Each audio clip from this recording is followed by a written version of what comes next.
llegar más gente. Hay unos días que se encuentran especialmente, son más auspiciosos que otros para practicar meditación. Por un lado está cuando queda regido por la luna, el ciclo de los 28 días, el calendario lunar. Es un calendario que en Oriente se utiliza mucho y que está muy asociado, obviamente, también al ciclo menstrual femenino.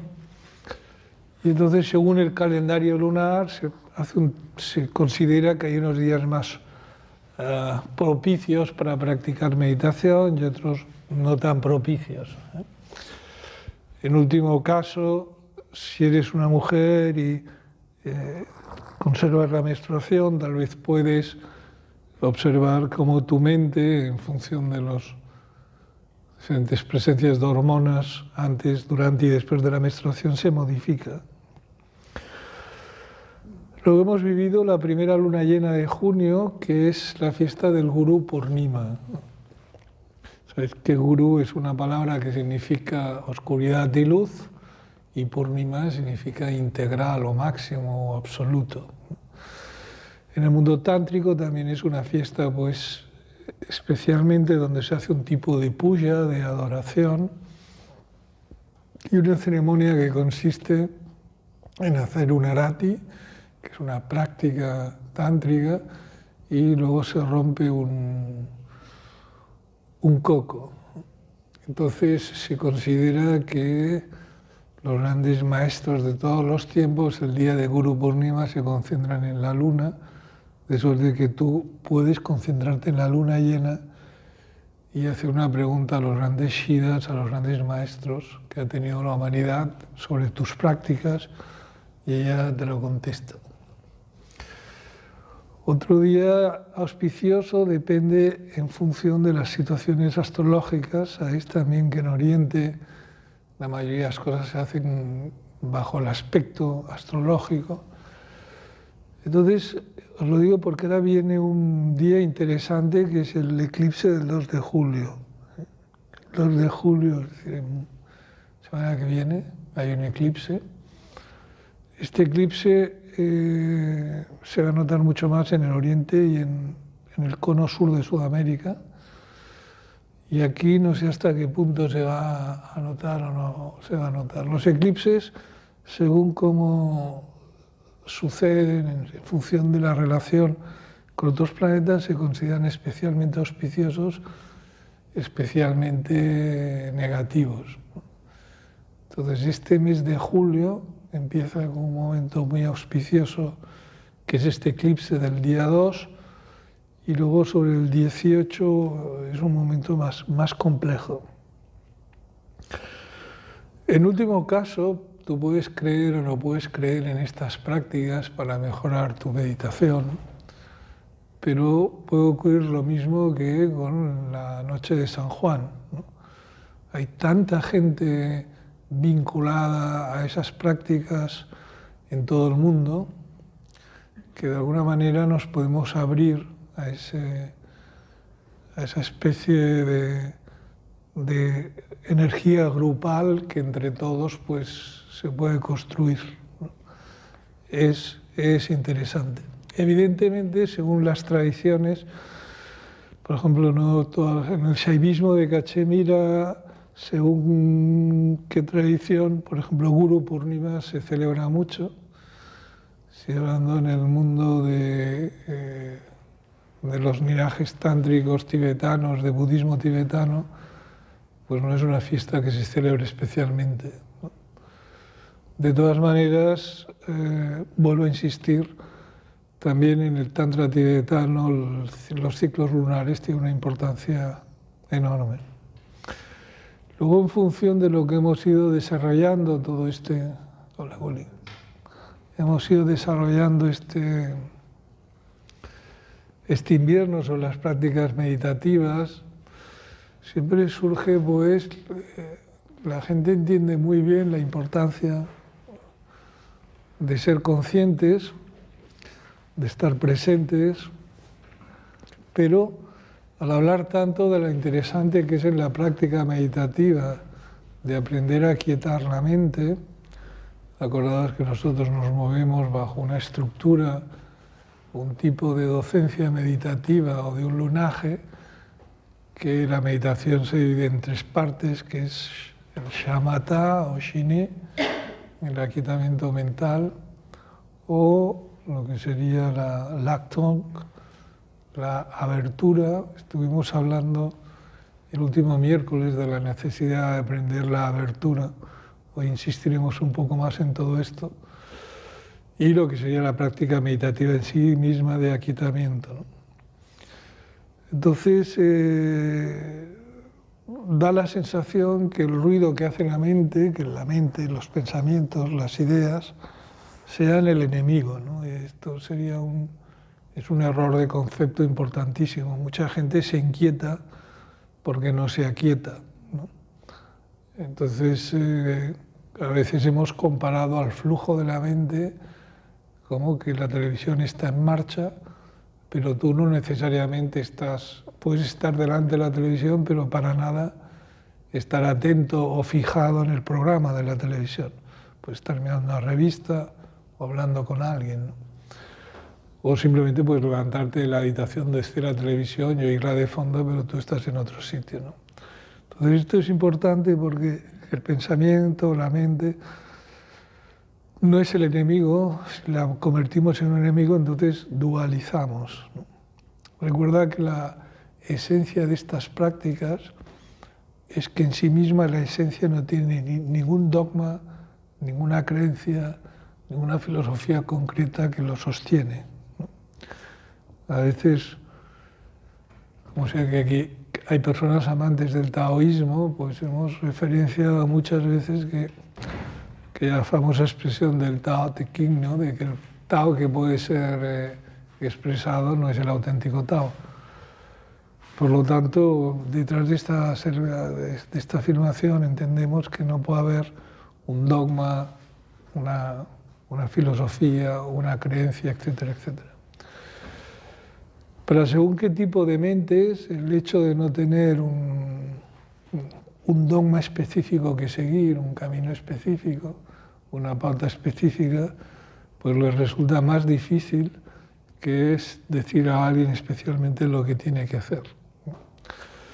Podríamos hablar muchísimo sobre estos aspectos, ¿no? O sea, en qué medida es interesante dogmatizar, en qué medida es interesante pragmatizar, en qué medida es interesante, pero seguramente la realidad es que dado que hay muchos tipos de personas, pues hay unas personas en concreto que les puede ser más útil y otras que menos. Nosotros hace mucho tiempo que abandonamos la idea de una práctica específica basada en una ideología determinada, ¿no? Porque el tantrismo, en el shaivismo de Cachemira, el no dual, que es el que seguimos, pues no tiene ese principio dogmático, tampoco lo tiene el Vedanta Advaita en sus historias, en sus escuelas, y la proximidad durante tantos años a un mundo monástico, que es el del budismo tibetano, es lo único que en un momento determinado nos hizo centrarnos en un dogma determinado, ¿no?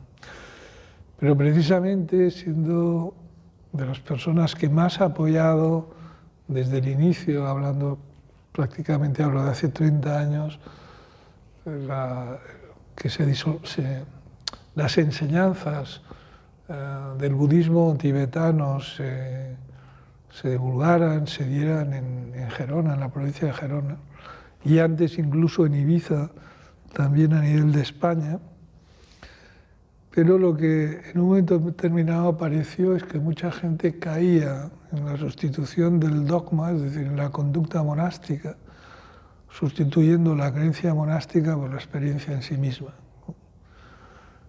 Entonces, esto era una forma de constructo casi religioso, donde se hacía una sustitución de la figura del lama con la del cura, normalmente del cristianismo, etcétera, etcétera, ¿no?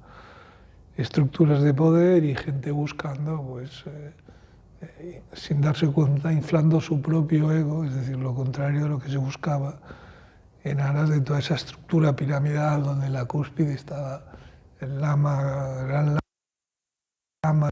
Obviamente parecía que con la experiencia, observándolo a través de los años, se acabaron creando conflictos entre las diferentes personas que constituían la sangha, ¿no? Pues eso también pareció interesante en un momento determinado dar por acabada esa práctica, esa experiencia, esa etapa, ¿no? En cuanto a apoyo a esta divulgación. Por otro lado, la divulgación y el apoyo tuvo éxito. Nosotros proponemos una práctica meditativa donde lo que persevera sobre todo es la conciencia y no hay una base, diríamos, la base es que no hay tal base.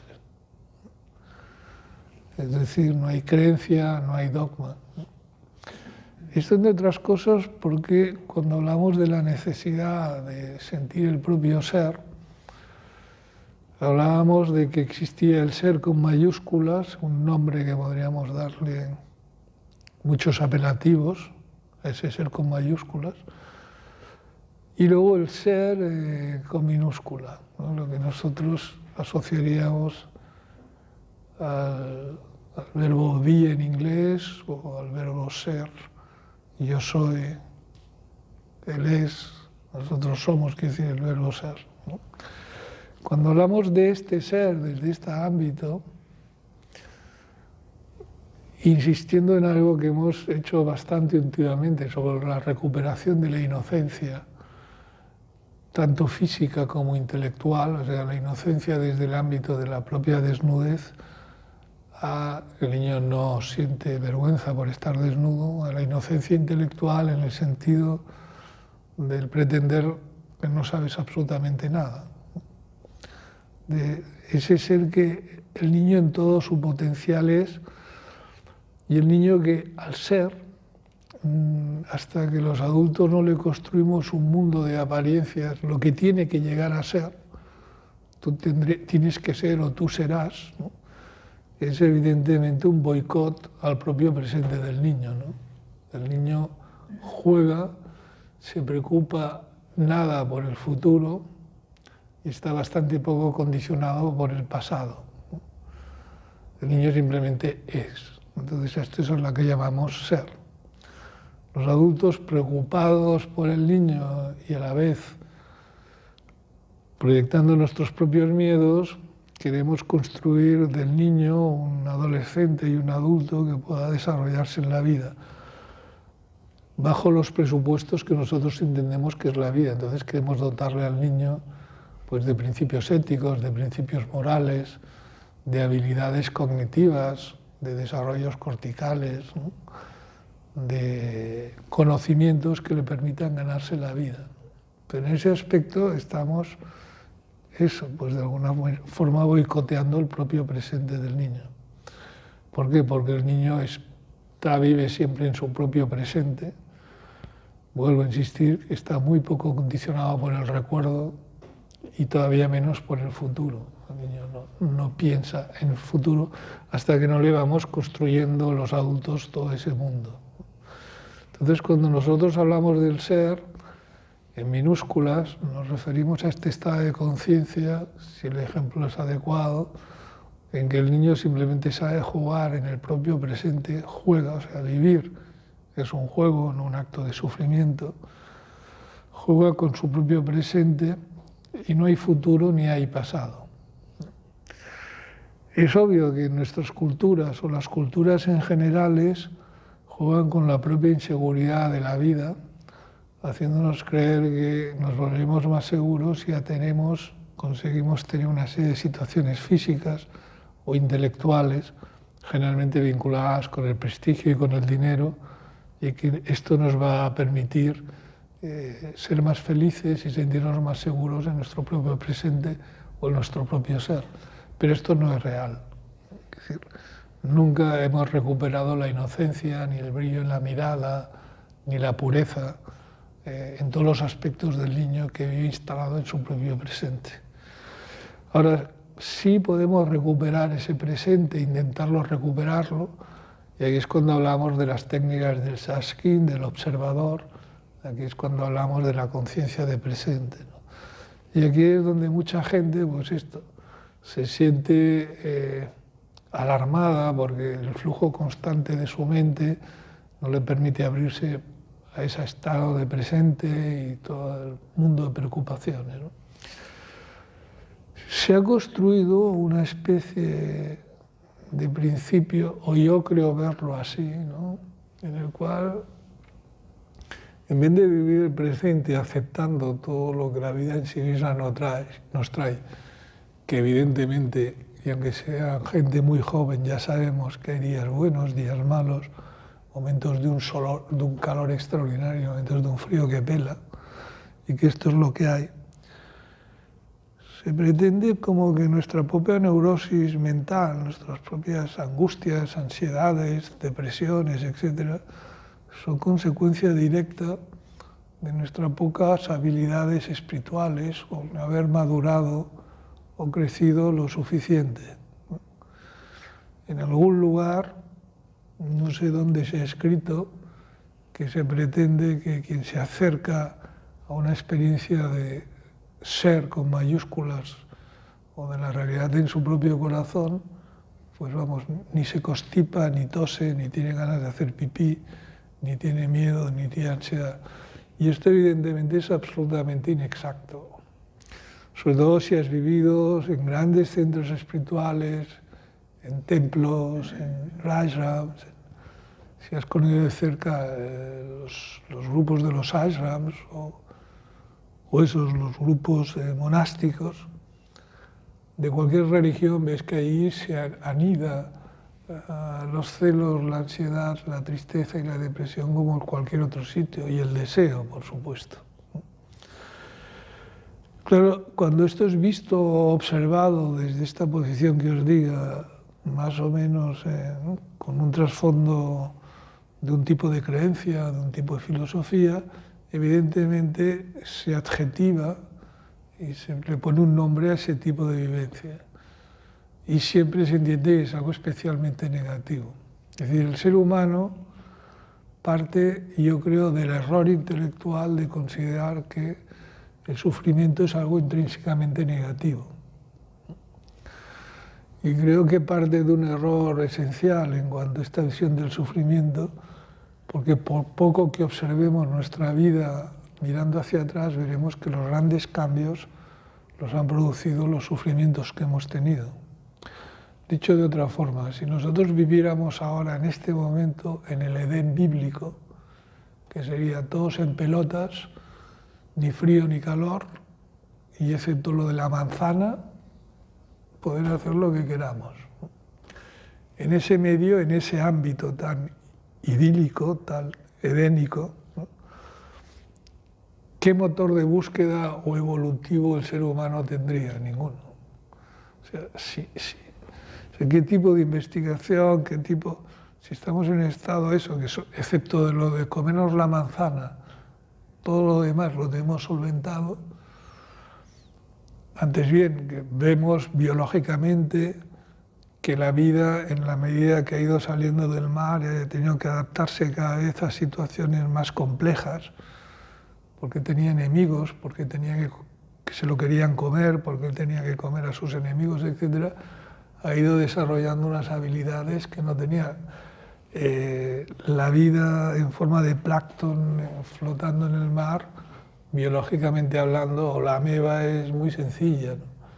Pero un ser humano que ha tenido que adaptarse a este medio y dominar los otros medios, pues es mucho más complejo.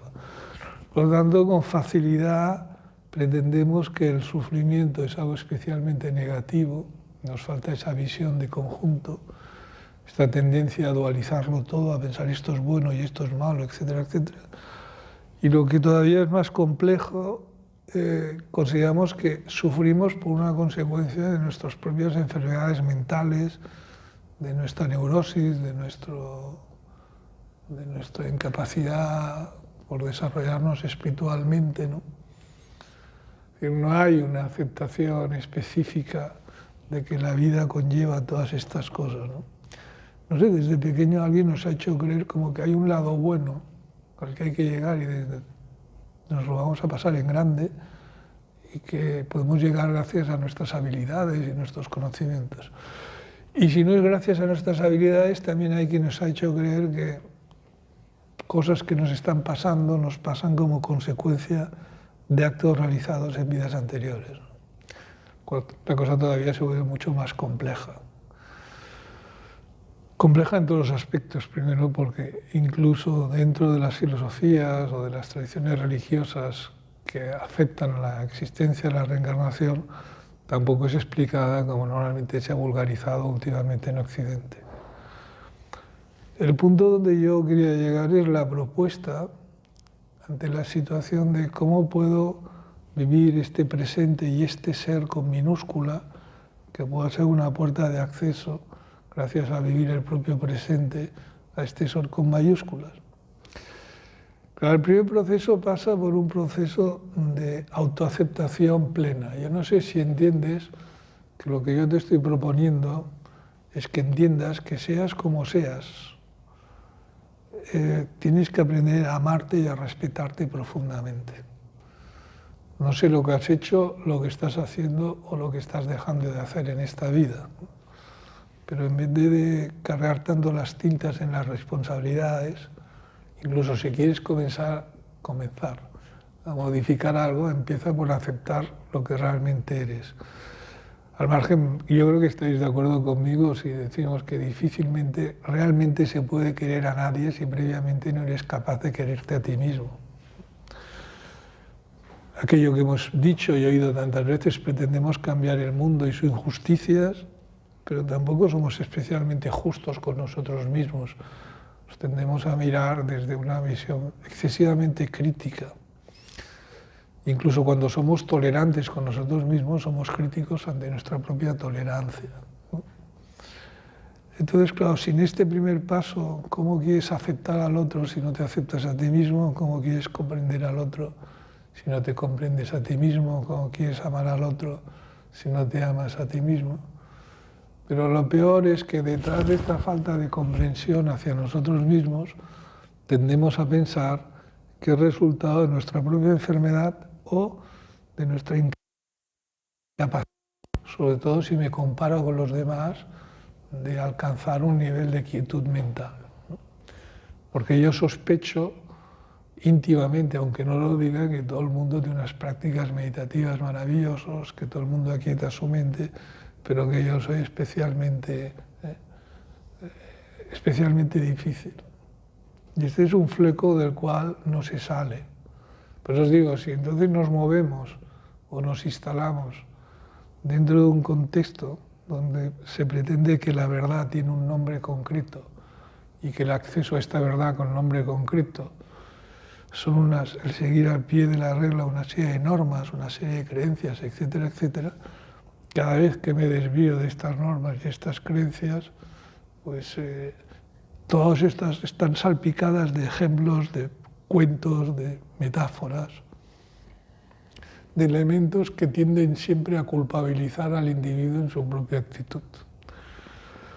Aquí también hemos hablado de un concepto, creo que era el miércoles pasado, refiriéndonos a todo esto, hablábamos de que si traducíamos la palabra ética al griego, ¿no?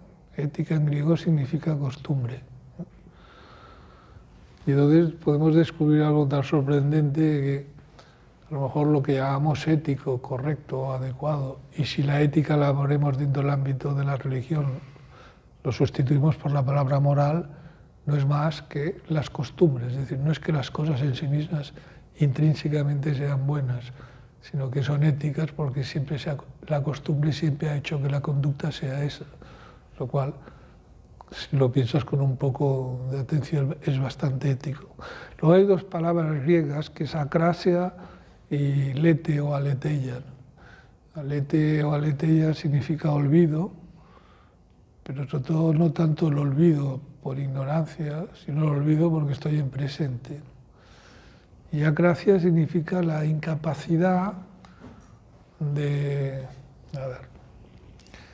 sería un poco como la fuerza de voluntad, pero no aplicada en forma casi como una sutil teoría de Torquemada, en que uno tiene que la fuerza de voluntad aplicada al castigo y a infligirse constantemente una forma de crítica constante, sino la fuerza de voluntad aplicada al dejarte en paz. Es decir, síntesis. Creo que la gente se persigue demasiado a sí misma. Creo firmemente que es cierto aquello de que hasta que no os volváis como niños, no entraréis en el reino de mi Padre. Yo creo que volverse un niño es recuperar la inocencia, pero sobre todo el ser. Creo que el ser con minúscula es la capacidad de estar en presente. Y te propongo, hoy es miércoles, que pruebes, por ejemplo, hasta el viernes, cada vez que toques algo con las manos, ser consciente de lo que estás tocando. Vas a tocar muchas cosas con las manos, por lo tanto. Pero si en el momento ya tengo en la mano izquierda el reloj, este reloj es de metal y vidrio, por lo tanto, mi conciencia física, corporal, sensitiva, me permite tener esta sensación. En el momento que yo estoy en la sensación del tacto, no estoy en el mundo de mi mente, estoy en presente. Y yo os he propuesto ser conscientes de la respiración, hay técnicas cuando caminas de ser consciente cómo caminas, ¿no? Pero para poneros un ejemplo, y si os parece oportuno, ¿no? Os invito a que desde que te vayas hoy de aquí hasta el viernes, a esta hora, a las 7 de la tarde, pactes contigo cada vez que tocas algo, notar qué es lo que estás tocando. Esa conciencia de ser, yo soy el que estoy contando. Porque la gran diferencia entre este niño que es, como el niño no se vive bajo patrones de lo que tiene que llegar a ser, sino que simplemente acepta ya lo que es, tiene la capacidad de vivir en plenitud el propio presente. Y vivir en plenitud el propio presente no es solamente vivir en plenitud trascendente, ¿no? Sino el presente quiere decir la propia sensación táctil. Si uno toma conciencia de lo que toca cuando acaricia al perro, o cuando coge el tenedor, o cuando presiona el vaso de vidrio, o acaricia una piel, evidentemente todo eso es algo que está sucediendo en el presente. Autoaceptación plena y total. Siempre que hablo de esto, entonces siempre es alguien que me dice, bueno, entonces esto, pues sí, autoaceptación plena y total. Piensa hasta qué punto te estás queriendo. Piensa si no te quieres porque no has llegado en esta vida a obtener los objetivos que te habían dicho o te han fabricado que tienes que llegar a tener. Y si aquello era razonable, ¿no? Replantea, actualízate. La vida es lo que te han dicho o tú sospechas que puede ser otra cosa, ¿no? En último caso, plantéate tus objetivos actuales. Tienes que perder el miedo. No controlas absolutamente nada. Por mucho miedo que tengas, no vas a controlar absolutamente nada. Tienes que perder el miedo a perder el miedo. Y tienes que aceptar lo que hay. Si hay ansiedad, hay ansiedad. Si hay tristeza, hay tristeza. Después del llanto, inexorablemente viene la risa. Todo pasa. Aquí no hay nada que esté estable. No conocemos a nadie de hace 3 siglos, ¿no? Todo es puro presente. El tiempo lo construye tu propia mente y el espacio también. Relájate y abandónate a tu propio presente. Eres lo más importante que existe en el universo. No hay nadie tan importante como tú. Por lo tanto, te invito a este acto de amor propio, que no de ipsación, sino de rendición hacia uno mismo. Justo en el momento en que aceptas que esto es lo que hay, muchos rasgos neuróticos de nuestra personalidad desaparecen. Es tremendamente curioso. Parece que cuanto más los quiero cambiar, alterar, mejorar o ocultar, más reviven, ¿no? Cuando más los acepto plenamente. Antes de empezar, si tenéis alguna foto de cuando erais niños o de cuando sois niños, la edad que sea, ¿no? Mirad si eres capaz de mirarte a aquella criatura que eras y mirarla con amor, con cariño. Tú sabes todo lo que ha pasado aquella criatura hasta ahora, ¿no? Los llantos, las tristezas, las alegrías, ¿no? Desde que ves la foto de aquella criatura hoy, aquella criatura que todavía no sabía lo que le venía encima, pero que tú sí que lo sabes porque eres la que lo has vivido. Mira si es capaz de acercarte con toda la ternura del mundo a aquella criatura y luego desde allí, y como una proyección hacia el futuro, al resto de ser humano que ha sido hasta ahora. Y entonces, si os parece, vamos a hacer un poco de práctica. Recordar que si es necesario en un momento determinado buscar una práctica individual para ti, pues podemos quedar y hacerlo.